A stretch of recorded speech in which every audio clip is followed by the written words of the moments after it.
I am indeed Ruth Finkelstein and have the privilege of leading the New York City Age-Friendly City initiative, and was honored to be invited here today by Professor Caron and the rest of the advisory committee to speak on a subject very much on my mind this morning, the process of influencing decision makers to the benefit of the Age-Friendly Initiative. So I'm going to try to quickly convey to you a little taste of what we've done in New York City briefly, and then turn to a much more messy section of the presentation, which has to do with how do we do it, because influence is always messy, even though Grace can make a beautiful picture of it.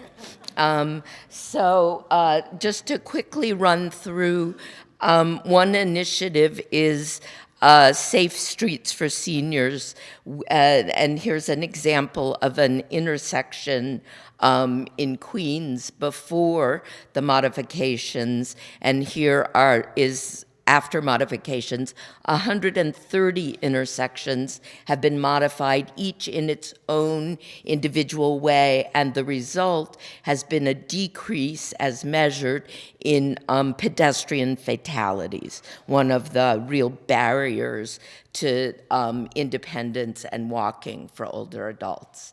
One of the results of our multiple community consultations was people saying there's nowhere to sit in New York City, and without a place to rest, we're kind of limited again in our ability to walk.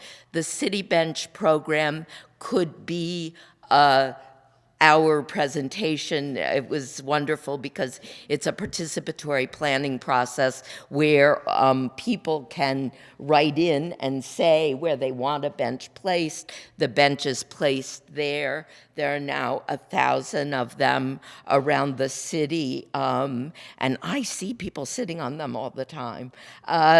Older adults told us that there were wonderful pools that they couldn't swim in because they look like this, and they were a little intimidated, and we were able to get senior swim hours.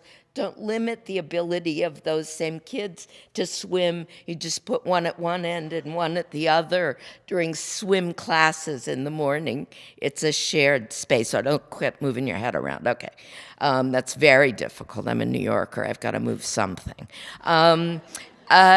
Here's a photo of this. You can't tell, is the 4th floor up, an individual describing his process of doing his family's laundry, and we were able, through advocacy, it seems like a small thing, but they took the laundry rooms out of public housing a few decades ago when there was a lot of preoccupation with crime, making it very difficult for everybody to stay clean, a basic need, and advocacy is replacing those laundry rooms. It's an example of an accomplishment in one of our neighborhood-based aging improvement districts, nothing that we at the New York Academy of Medicine would have recognized as central to the path to age friendliness, but we learned from our consultations with older adults.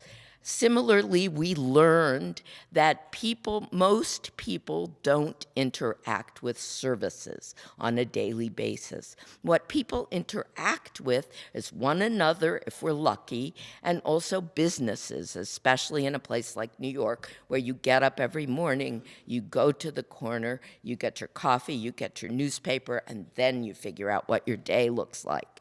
We developed an age-friendly business initiative with these small local businesses, started small, expanded big. You can hear about it this afternoon, along with other dimensions of ways that business can participate in creating an age-friendly city. 1130, room 205, we're New Yorkers, we promote. However, some of you may know that yesterday was primary election day in New York City, and many of you know, because you've heard Dr. Beard speak about it, or me, or other people, that one of our close partners in this initiative has been Mayor Bloomberg. And as of the end of this year, he's not the mayor anymore. The new mayor will either be a neighbor of mine named Bill de Blasio, or Joe Loda, who was a chief of staff a couple of mayors back and also did a marvelous job managing the big transit system, including through the hurricane, where he had it running. Can I get my water? I'm not going to make it. So we're in a new political environment. And a lot of times people have said, well, what's your sustainability plan when administrations change? Do you got a plan here? And of course, we've been expecting administrations to change. This is not a surprise election. It was scheduled. And in fact, we thought that we were having a new mayor 4 years ago, but some things happened and we didn't. So we have a number of ways that our initiative is structured explicitly to answer the questions of sustainability across political leadership. And I want to talk about those briefly. The first of those strategies is that core body of the Age-Friendly Commission and the Secretariat. We've heard over and over again during this Congress about the multi-stakeholder participation. We've heard about intersectoral decision-making. Well, this is the hub of that in the New York City initiative, and on this commission are members of the executive branch of government, members of the legislative branch of government, some of whom won and some of whom lost yesterday, just to be clear, and also the major NGOs, major businesses, clergy, healthcare, advocacy organizations, and of course, older adults. We're the Secretariat, and we've been around since the 1800s. We're not going to lose the election. So that's all by design. The second big strategy to make this work across administrations is that our whole objective is to embed an aging lens into the way everybody does their daily business. We are not about building the new, separate aging world. We're about making New York City a great place to grow old. We're about making age in everything. And what that means is that we listen to what older adults tell us. We then innovate about ways to address those issues. We demonstrate those innovations in pilots, evaluate the results, disseminate the good ones, the ones that have proved successful, and then work, this part is really important, work to institutionalize or embed those practices into public agencies, not-for-profits, businesses. And we know we've succeeded, as we did a couple weeks ago when we were leading a delegation from Hong Kong around the city, and they met with various government agencies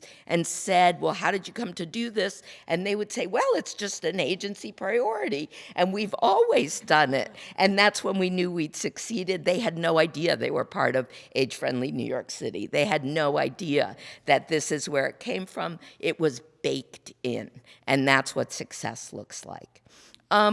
Our third strategy, the World Health Organization, is our reinsurance policy. When all else fails, we tell the new mayor, you promised. You're part of the World Health Organization, a network of age-friendly cities. You can't abandon this process. You promised. Our fourth, it's not just because we're big, brash New Yorkers that we focus on promotion and communications.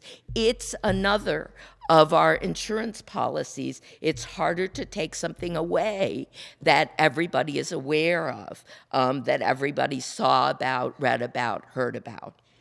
And of course, the central and essential way that we know we will be sustained is that we have earned the support of New Yorkers, including the support of older adults in New York City. And how have we done that?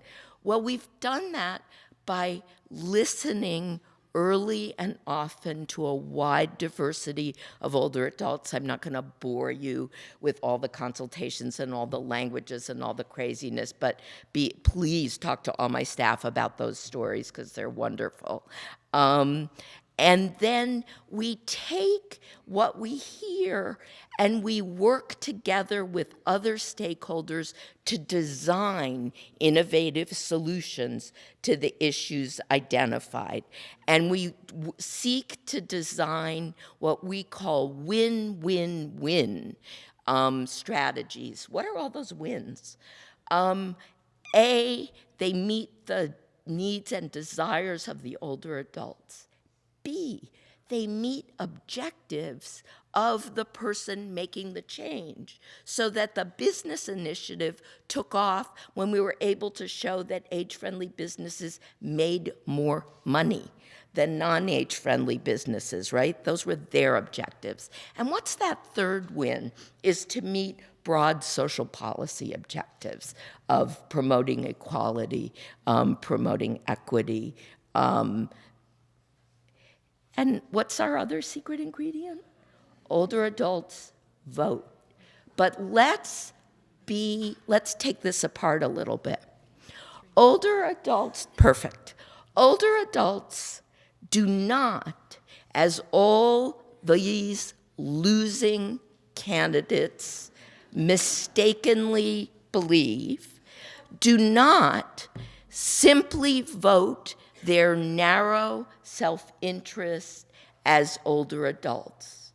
As I was reminded last evening in a dinner with older adult leaders from the Age-Friendly Communities USA initiative, older adults are concerned about the issues of their community, and they vote the range of their interests. Those movements Ann Connolly showed you yesterday, the leaders of all those movements are old.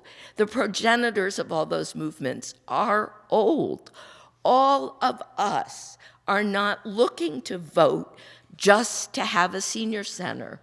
We're looking to vote to promote racial equality. We're looking to vote to promote economic development, better education for our kids, so on and so on. Pretty soon you'll think I'm running for office. I'm not. So what did we do? We provided from Age Friendly a much fuller, more diverse agenda for people to run on and for people to act on that is about creating the New York we all want to live on, in and on and by. So this agenda goes through housing issues and transportation issues and parks issues and participation issues. And this is the age-friendly New York City agenda. It was adopted by numerous politicians in the campaign, both winners and losers. We have challenges before us and opportunities, as the planners taught me yesterday. Challenges are just opportunities. So I conclude in encouraging you to visit us in the Global Village, see more about what's been done in New York, and then, of course, when you get back home, go online to the website to get some of the tools and the stories, and to follow us on Twitter. Thank you very much.